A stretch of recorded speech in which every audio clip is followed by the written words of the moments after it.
Muda mfupi uliopita alikwisha uawa. Akagundua muuaji yuko mbali. Binti anamuita Bike kwa sababu anajua anakokwenda inaweza kuwa hatari zaidi. Bike ameshatoka nje chap. Kwa mbali mmoja jamaa mmoja anaingia kwenye gari. Si mara yake ya kwanza kumuona kwenye matukio kama alijua hasa kabisa huyu ndiye amefanya mauaji. Binti muita Black. Ande viome. Black tafadhali ni hatari. Ni hatari sana.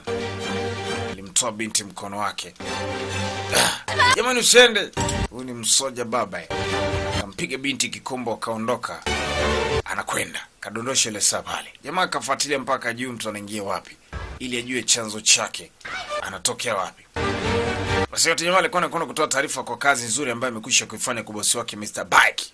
Kuna Black na Bike. Kaona anaongea na mzee fulani pale. Sasa kata nazidi kushangaa. Kumbe Sanjay alikuwa anakuja hapa hana habari hizo. Jamaa zimemuona Sanjay unajua amuhisi vibaya. Sina kabidi amuite. Kwamba huko anakokwenda si salama ndo maadui. Kabla hajageuka ili apate kumuona ule besti mwingine ambao anamuita Mike. Wanamuita Kim. Alimvuta chemba. Taalamu kutana Mr. Bike ananiambia sasa kazi nzuri sana umeifanya Minjai. Kutuelekeza mahali shahidi alipo, kazi nzuri sana hiyo.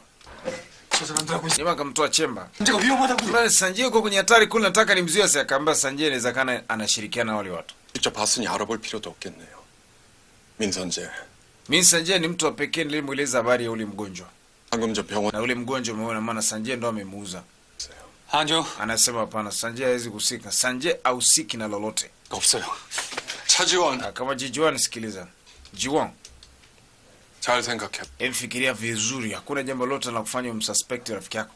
민선재 이사. Kwa sababu tayari mimi nimeshajua ni mtu mbaya.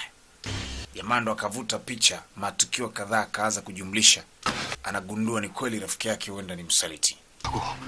오늘 화장하는 조건에 단순 심장마비로 정리하는 걸로 Alivyojiweka wazi kwake, akamuonyesha njia ya kuvuka lakini hata siku anavuka mpaka wa China, akajikuta kwenye kizaazaa. Mara zote alikuwa akimwelekeza kwenye hatari. Alipomuuliza habari ule jamaa ile siku alimuona katika kampuni ya babake na vingine vingi akawa na bisha. Ndio anapata picha mbona kama ni kweli. 가면 죽어. Kim anamba sikiliza shahidi ilikufa, shahidi alibakia kuhusiana na hali ilikwisha kutokea hasa na kifo cha babako pia ni wewe peke yako. Kwa ni lazima uweze kuwa hai ili hii kesi iweze kufanikiwa. Kwa chunga sana maisha yako kuliko chochote kile. Alitaka kuhakikisha kama kweli Sanjay ni adui yake. Alimpigia simu saa fulani. 여보세요? Jamaa anapokea simu. Halo.